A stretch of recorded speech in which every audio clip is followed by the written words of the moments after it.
everyone to झलक, a series of weekly current affairs by Disha publication. मैं हूं पायल और आज झलक में हम जानेंगे पिछले हफ्ते की महत्वपूर्ण खबरों के बारे में, जो कि है एग्जाम पॉइंट ऑफ व्यू से मोस्ट इंपॉर्टेंट और आपकी जनरल नॉलेज के लिए भी।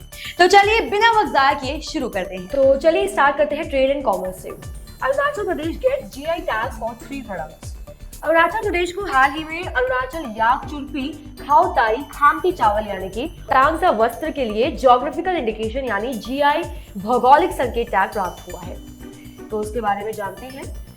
अरुणाचल याक चुल्पी अरुणाचली याक के दूध से प्राप्त होता है, जो एक रेयर ब्रीड है जो मुख्य रूप से अरुणाचल प्रदेश के पश्चिम कामेंग और तवांग जिलों में पाई जाती है। खाओ ताई एक चवाली लोगे चिपचिपे चावल की किस्म है जो नामसाई क्षेत्र से आती है और पारंपरिक खमपटी आदिवासी किसानों द्वारा इसकी खेती की जाती है।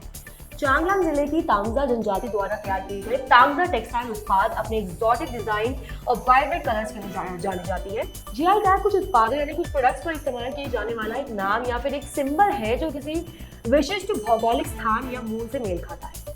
Geographical indications are recognized as a part of the intellectual property rights under Article 1, 2 and 10 of the Paris Convention and also under Articles 22, 24 of the Trade-Related Aspects of Intellectual Property Rights Act. Quality and Governance, Sutlej Yamuna link canal dispute. हाल ही में supreme court ने पंजाब सरकार को Sutlej Yamuna link नहर को पूरा करने का आदेश दिया है और सरकार को अपने आदेशों का पालन करने की चेतावनी दी है। की पॉइंट्स, कोर्ट ने केंद्र सरकार को इस विषय पर पंजाब और हरियाणा सरकारों के बीच बातचीत की निगरानी करने का निर्देश दिया है। हरियाणा सरकार ने नहर के आधे हिस्से का निर्माण अब तक पूरा कर लिया है, ये आपको बता देते हैं। ये मुद्दा 1981 के एक कॉन्ट्रोवर्शियल जल बंटवारे समझौते से उपजा, जो 1966 यानी 1966 हरियाणा को पंजाब से अलग किया गया था। जबकि बात है नहर के पूरा होने पर हरियाणा और पंजाब के बीच रावी और ब्यास नदियों के पानी का बंटवारा हो सकेगा।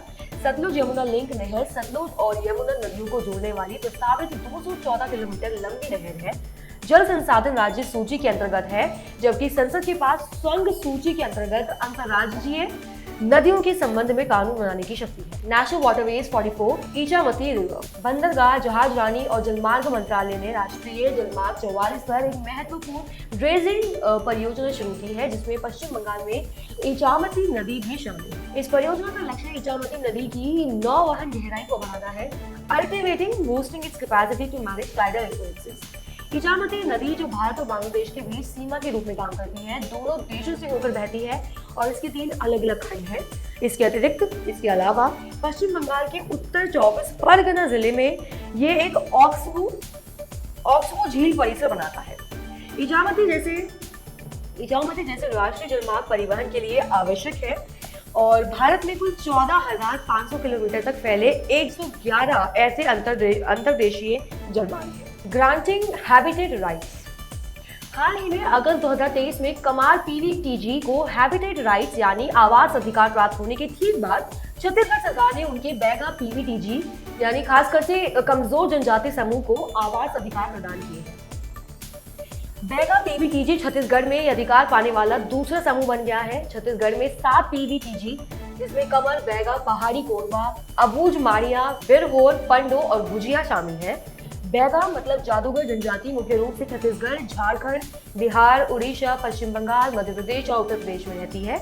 परंपरागत रूप से बैगा अर्ध खाना बदोश जीवन जीते थे और काटकर और जलाकर खेती करते थे।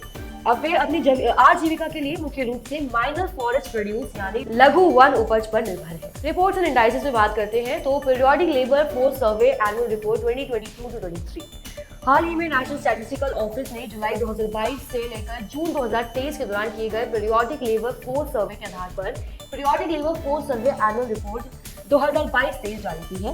ये भारत में रोजगार और बेरोजगारी की स्थिति को मापने के लिए ministry of statistics and programme implementation के तहत एनएसओ द्वारा आयोजित एक सर्वेक्षण है, एक सर्वे है। एनएसओ ने अप्रैल 2017 में पीएलएफएस लॉन्च किया था, एलएफपीआर वर्किंग एज पॉपुलेशन, जिसमें 15 साल और उससे ज्यादा की आयु का परसेंटेज है, जो या तो एम्प्लॉयड और अनएम्प्लॉयड है लेकिन इच्छुक और रोजगार की तलाश में। केवल वर्तमान साप्ताहिक स्थिति में शहरी क्षेत्रों के लिए 3 महीनों के अल्प समय अंतराल में प्रमुख रोजगार और बेरोजगारी संकेतकों का अनुमान लगाना है। वार्षिक रूप से ग्रामीण और शहरी क्षेत्रों में दोनों क्षेत्रों में यूजर स्टेटस और CWS दोनों में रोजगार और बेरोजगारी संकेतकों का अनुमान लगाना है। सेतु बंधन स्कीम। हाल ही में ministry of road transport and highways ने केंद्रीय सड़क और बुनियादी ढांचा निधि के तहत सेतु बंधन योजना के तहत अरुणाचल प्रदेश में 7 महत्वपूर्ण पुल परियोजनाओं की मंजूरी का खुलासा किया। सेतु बंधन योजना सड़क परिवहन और राजमार्ग मंत्रालय द्वारा शुरू किया गया कार्यक्रम है, जिसका उद्देश्य राज्य सड़कों पर रेल ओवरब्रिज, रेल अंडरब्रिज और पुलों के निर्माण को सुविधाजनक बनाना है। 118 करोड़ 50 लाख रुपए की संयुक्त लागत वाली परियोजनाएं वित्तीय वर्ष 2023-24 के दौरान इम्प्लीमेंटेशन के लिए निर्धारित है। इस प्रोग्राम को एग्जिस्टिंग लेवल क्रॉसिंग से बदलकर सड़क सुरक्षा बढ़ाने के लिए डिजाइन किया गया है, जिससे इसीलिए इन स्थानों पर दुर्घटनाओं में कमी आएगी। तमिल लेखिका शिव शंकरी को उनके मेमोर यानी बायोग्राफी सूर्यवंशम के लिए सरस्वती सम्मान 2022 से सम्मानित किया गया। सूर्यवंशम 2 वॉल्यूम बायोग्राफी है जो लेखक की 7 दशकों की यानी 70 साल की साहित्यिक यात्रा और सामाजिक परिवर्तनों का पता लगाती है। ये पुरस्कार भारतीय संविधान की 8वीं अनुसूची में शामिल 22 भाषाओं के भारतीय लेखकों द्वारा पिछले 10 सालों में प्रकाशित साहित्यिक कृतियों के लिए प्रतिवर्ष दिया जाता है।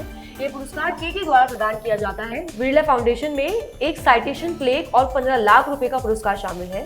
सरस्वती सम्मान भारतीय साहित्य के क्षेत्र में सर्वोच्च सम्मानों में से एक है। इसके अलावा व्यास सम्मान और बिहारी पुरस्कार फाउंडेशन द्वारा स्थापित अन्य साहित्यिक पुरस्कार भी हैं। हाल ही में बनारस हिंदू यूनिवर्सिटी की ग्रीन कैपिटल टीम द्वारा एक नई through out quantum backed green hydrogen production technology विकसित की गई है, जो थोक में ग्रीन हाइड्रोजन प्रोडक्शन को बढ़ावा दे सकती है, जो राष्ट्रीय हरित हाइड्रोजन मिशन को प्राप्त करने में मदद करेगी। तो जानते हैं इसके बारे में। इस विकसित तकनीक पर्यावरण अनुकूल ऊर्जा विकल्पों के रूप में ग्रीन हाइड्रोजन के इस्तेमाल को प्रदर्शित करती है। उन्होंने अगली पीढ़ी के क्वांटम पावर फोटो कैटलिस्ट को उच्च प्रोटॉन उपलब्धता और गतिशीलता के साथ चार्ज ट्रांसफर सिस्टम के साथ पेश किया और ऊर्जा उत्पादन यानी एनर्जी प्रोडक्शन के लिए क्वांटम उत्प्रेरक अनुप्रयोग प्रदान किए।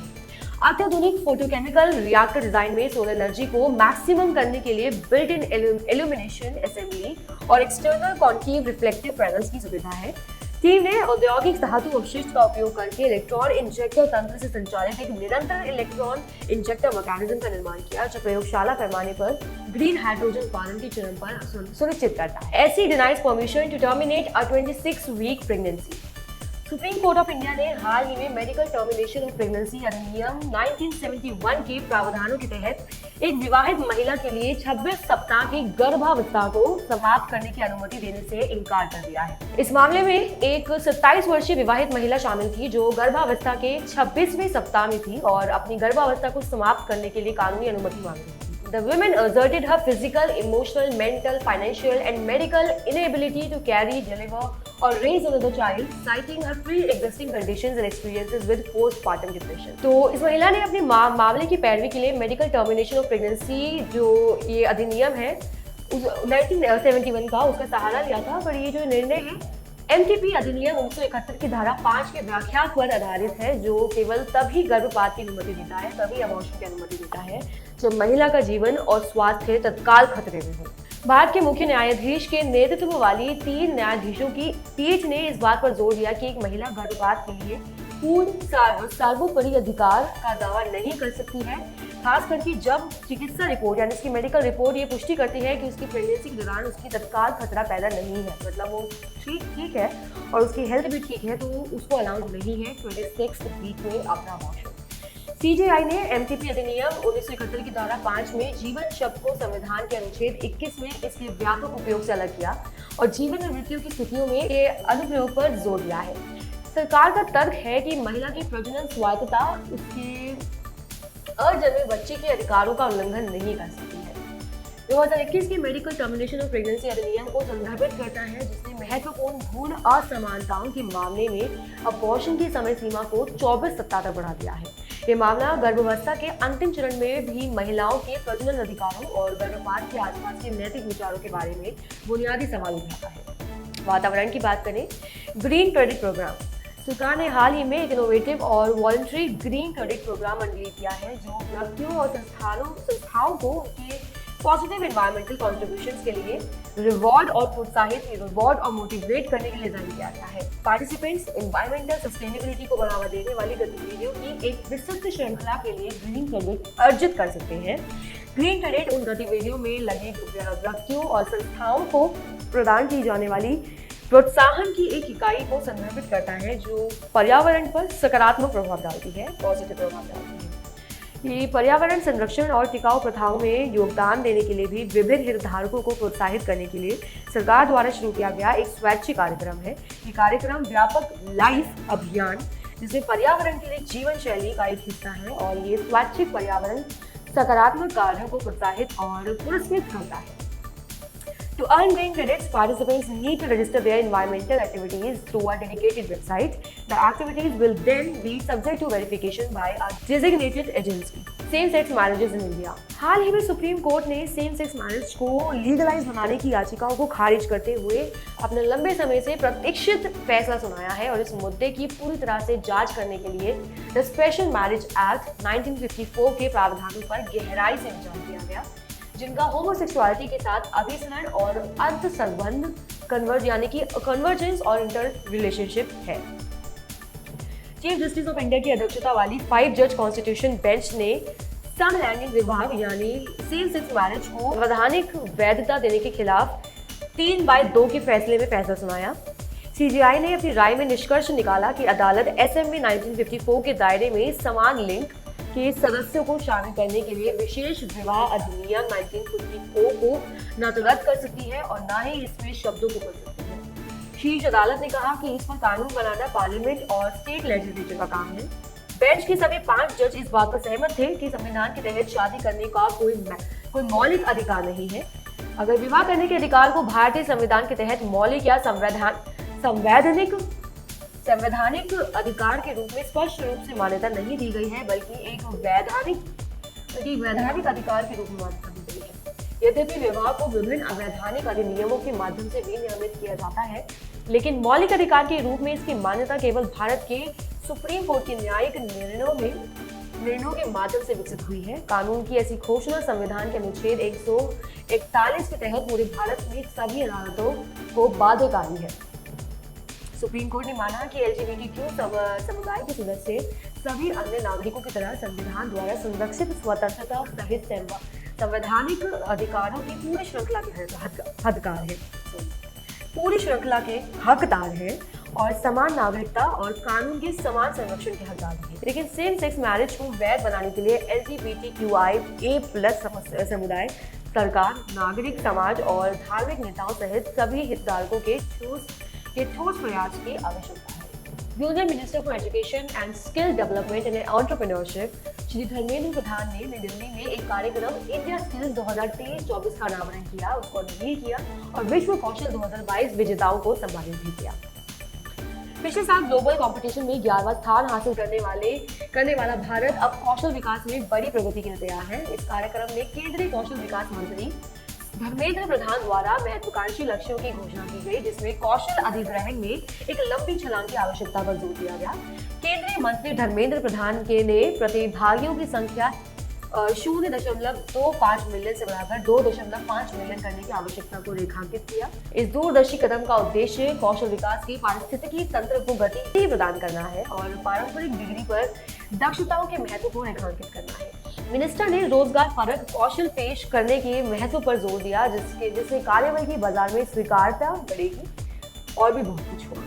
इसके अलावा अपने उत्कृष्ट प्रदर्शन के साथ भारत ने 11वां स्थान हासिल किया, जो 2007 में इसकी भागीदारी शुरू होने के बाद से अब तक की सबसे सर्वश्रेष्ठ रैंकिंग है। APAR ID. The Ministry of Education and Government of India has initiated the APAR ID, known as the One Nation One Student ID card. इस लेख में हम आपको APAR ID के लाभों और इसे आधिकारिक वेबसाइट से कैसे डाउनलोड करें इसके बारे में बताते हैं।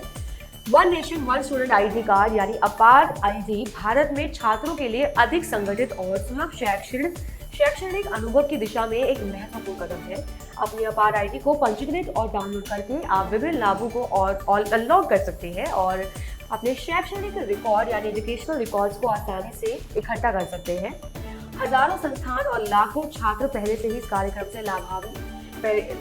कार्यक्रम से बेनिफिट्स पा रहे हैं। ये शिक्षा क्षेत्र में एक आशाजनक विकास है।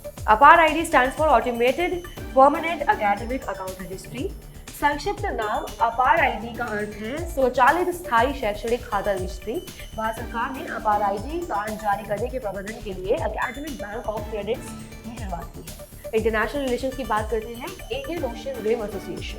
श्रीलंका 11 अक्टूबर 2023 को कोलंबो, श्रीलंका में होने वाली 23वीं मंत्री परिषद की बैठक के दौरान हिंद महासागर रिम एसोसिएशन की अध्यक्षता संभालने के लिए तैयार है। The vision for IORA originated during a visit by the then president of South Africa, that is Nelson Mandela of South Africa, to India in 1995, where he said the natural urge of the fact of history and geography should broaden itself to include the concept of an Indian Ocean rim for socio-economic cooperation. Bangladesh held a chairmanship for November 2021 to 23, Sri Lanka 2030 और इसके बाद श्रीलंका 2023 से 2025 तक इस association की अध्यक्षता संभालेगा। इसका IORA has 23 member states and 11 dialogue partners including Australia, Bangladesh, Comoros, France, India, Indonesia, Iran, Kenya, Madagascar, Malaysia, Maldives, Mauritius, Mozambique, Oman, Seychelles, Singapore, Somalia, South Africa, Sri Lanka, Tanzania, Thailand, United Arab Emirates and Yemen. Asian Games 2023। हाल ही में 19वें एशियाई खेल चीन के Hangzhou Olympic sports centre stadium में संपन्न हुए। Hockey खिलाड़ी PR श्रीजेश एथलीटों की परेड में भारत के फ्लैग बेयरर थे। 107 पदकों, जिसमें 28 गोल्ड, 38 सिल्वर और 81 ब्रॉन्ज की अभूतपूर्व उपलब्धि के साथ भारत ने पीपल्स रिपब्लिक ऑफ चाइना के हांगझू में एशियाई खेल 2023 में अपने लिए एक नया मानदंड स्थापित किया है। जकार्ता में 2018 एशियाई खेलों में भारत ने अच्छा प्रदर्शन किया था और 70 पदक लेकर लौटे, जिसमें 16 स्वर्ण पदक शामिल थे। एशियाई खेलों के इतिहास में पहली बार था कि भारत की पदक संख्या 3 अंकों के आंकड़ों को पार कर गई। ऐसा करके वे चीन, जापान और कोरिया गणराज्य के बाद एशियाई खेलों के एक ही संस्करण में 100 से ज्यादा पदक जीतने वाला एकमात्र चौथा देश बन गया है। 2023 खेलों में 2 पदक खेलों की शुरुआत हुई, ई स्पोर्ट्स और ब्रेक डांसिंग। उनके अलावा क्रिकेट और बोर्ड गेम गो, जियांगी और शतरंज 2018 एशियाड में शामिल नहीं होने के बाद इस संस्करण में एशियाई खेलों में लौट आई। Emergence of multimodal AI के भीतर मल्टी मॉडल सिस्टम की ओर एक आदर्श बदलाव आया है, जिससे उपयोगकर्ता को टेक्स्ट, इमेजेस, साउंड और वीडियोस के कॉम्बिनेशन के माध्यम से AI के साथ जुड़ने की इजाजत मिलती है। तो जानते हैं इसके बारे में। मल्टी मॉडल AI यानी आर्टिफिशियल इंटेलिजेंस जो है, ये जो अधिक सटीक निर्धारण करने वाले व्यवहारिक निष्कर्ष निकालने या वास्तविक दुनिया की समस्याओं के बारे में एक अधिक सटीक भविष्यवाणियां करने के लिए डेटा के कई प्रकारों या मोड को जोड़ती है। Multimodal AI video, audio, speech, images, text और range of traditional numerical data sets की श्रृंखला के साथ प्रशिक्षण और उपयोग करते हैं। मल्टी मॉडल ऑडियो सिस्टम समान सिद्धांतों का पालन करते हैं। विस्पर के साथ ओपन AI का open source speech to text translation model GPT की वॉइस प्रोसेसिंग क्षमताओं की नींव के रूप में काम करता है। ये गोबी नामक एक प्रोजेक्ट पर काम कर रहा है, जिसका लक्ष्य GPT मॉडल से अलग स्क्रैच से एक मल्टी मॉडल AI सिस्टम बनाना है। World economic outlook. हाल ही में इंटरनेशनल मॉनेटरी फंड ने वर्ल्ड इकोनॉमिक आउटलुक 2023 जारी किया है, जिसका शीर्षक है नेविगेटिंग ग्लोबल डाइवर्जेंस, जिसमें कहा गया है कि भारतीय अर्थव्यवस्था पहले के अनुमान से ज्यादा तेजी से बढ़ेगी। IMF को उम्मीद है कि 2030 में वैश्विक GDP की वृद्धि 3% होगी, जो उसके जुलाई 2023 के पूर्वानुमान के समान है। IMF को उम्मीद है कि 2024 में ग्लोबल इन्फ्लेशन 5.8% की दर से बढ़ेगी, जो 3 महीनों के अनुमानित 5.2% से ज्यादा है, और ये अनुमान वीकेंड की घटनाओं और उनके नतीजों को प्रतिबिंबित नहीं करते हैं। स्पेस के बारे में बात करते हैं। तो NASA finds carbon in water in asteroid Bennu samples. NASA asteroid Bennu से एकत्र किए गए सैंपल्स में हाई कार्बन कंटेंट और वाटर बेयरिंग क्ले मिनरल्स की खनिजों की उपस्थिति की पुष्टि कर रहा है।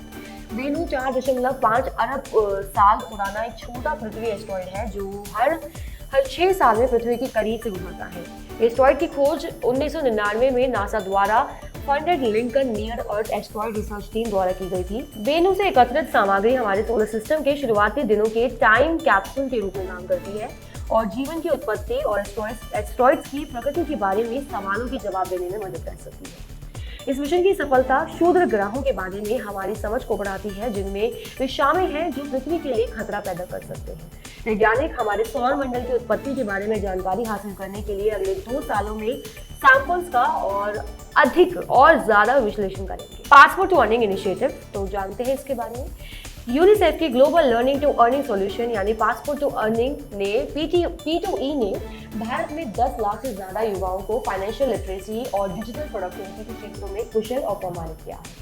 With the goal of providing long-term sustainable skills to 5 million youth in India aged 14 to 29 by 2024 and connecting them to employment and entrepreneurship opportunities, P2E is a vital contribution to the nation's educational and economic landscape.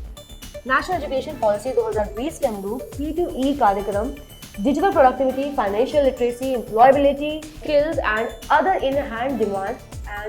In demand job ready skills में प्रमाण पत्र पाठ्यक्रम में प्रमुख तक मुफ्त पहुंच प्रदान करता है। उल्लेखनीय रूप से भारत में P2E पाठ्यक्रमों के लाभार्थियों में से 65% किशोर लड़कियां और युवा महिलाएं हैं।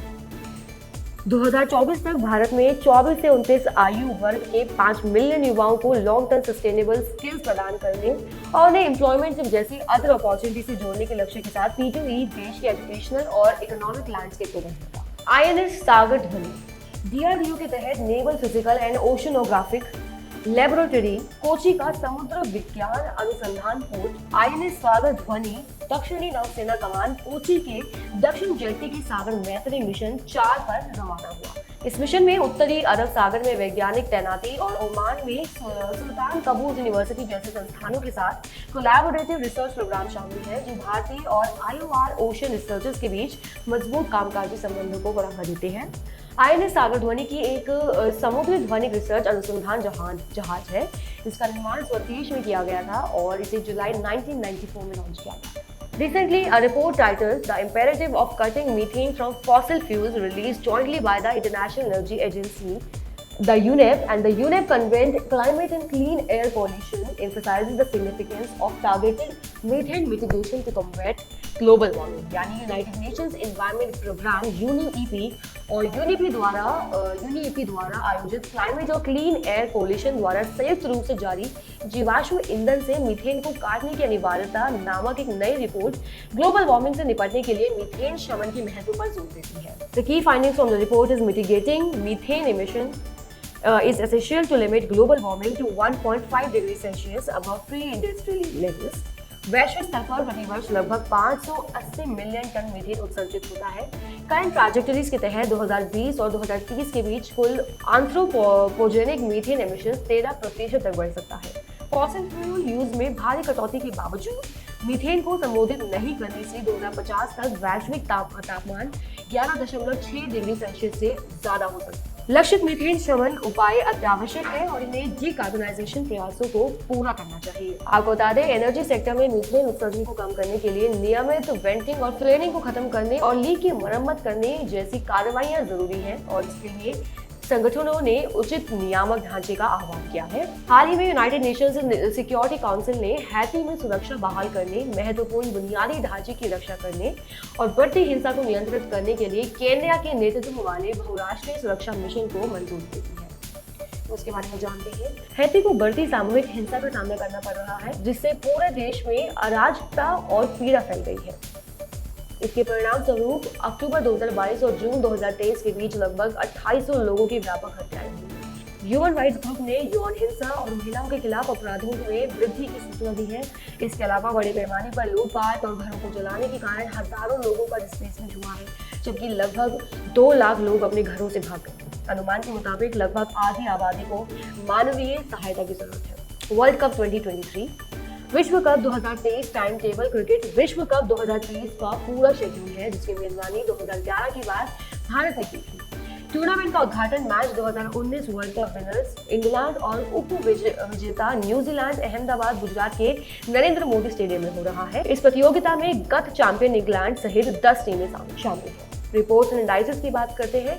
In the global hunger index 2023, India ranked 111th out of 125 countries, indicating a serious level of hunger. आपको बता दें, पड़ोसी देश जैसे कि पाकिस्तान, बांग्लादेश, नेपाल और श्रीलंका ने भारत से बेहतर स्कोर किया है। GHI स्कोर की गणना भूख की गंभीरता को दर्शाते हुए 100 बिंदु पैमाने पर की जाती है।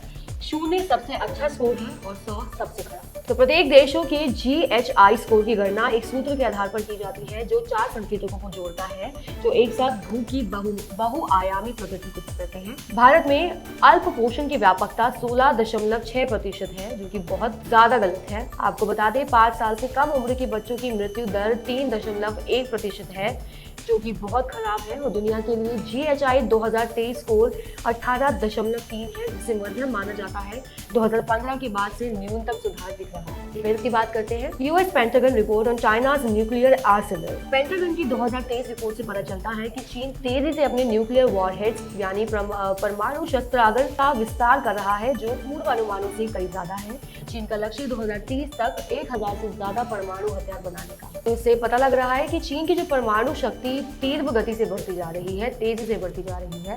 पिछले साल ये भविष्यवाणी भी की गई थी कि चीन 2035 तक अपने परमाणु हथियारों की संख्या लगभग 4 गुना बढ़ाकर 1500 कर सकता है। इंटरनेशनल रिलेशंस की बात करते हैं। Mahatma Gandhi bust in Vietnam. Jaishankar की वियतनाम यात्रा के दौरान प्रमुख घटनाओं में से एक हो ची मिन्ह सिटी में महात्मा गांधी का स्टैचू का अनवीर समारोह शामिल है। अपने संबोधन में जयशंकर ने सत्य, अहिंसा और स्वतंत्रता के सिद्धांतों के लिए गांधी की वैश्विक मान्यता पर प्रकाश डालते हुए इस आयोजन के प्रतीकात्मक महत्व पर जोर दिया। तो अब बात करते हैं पीपल इन न्यूज यानी लोगों के बारे में जो इस हफ्ते सुर्खियों में बने रहे, न्यूज में बने रहे और क्यों न्यूज में बने रहे। मार्टी अहतिसारी फिनलैंड के 10वें राष्ट्रपति और मशहूर पीस मेडिएटर शांति मध्यस्थ मार्टी अहतिसारी का 86 साल की आयु में निधन हो गया। वे विपुरी फिनलैंड में उनका जन्म हुआ था। मार्टी एक फिनिश राजनीतिज्ञ, फिनलैंड के 10वें राष्ट्रपति, नोबेल शांति पुरस्कार विजेता और यूएस के राजनयिक और मध्यस्थ थे जो अंतर्राष्ट्रीय शांति कार्यों के लिए व्याख्यात थे।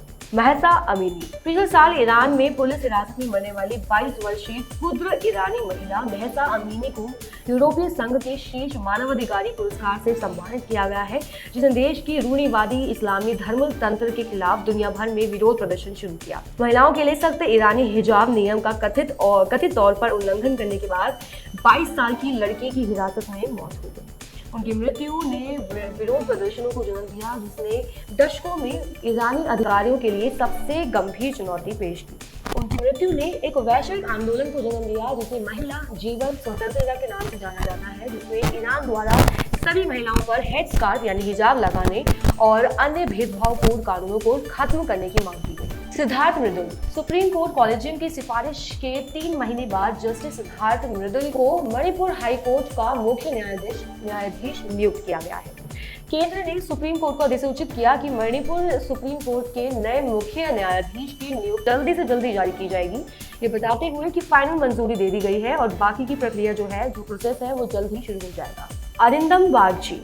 अरिंदम बागची को जिनेवा में यूनाइटेड नेशंस और अन्य अंतर्राष्ट्रीय संगठनों में भारत के अगले राजदूत यानी स्थायी प्रतिनिधि के रूप में नियुक्त किया गया है। ये महत्वपूर्ण नियुक्ति जिनेवा में भारत के राजनयिक प्रतिनिधित्व में एक महत्वपूर्ण बदलाव का प्रतीक है।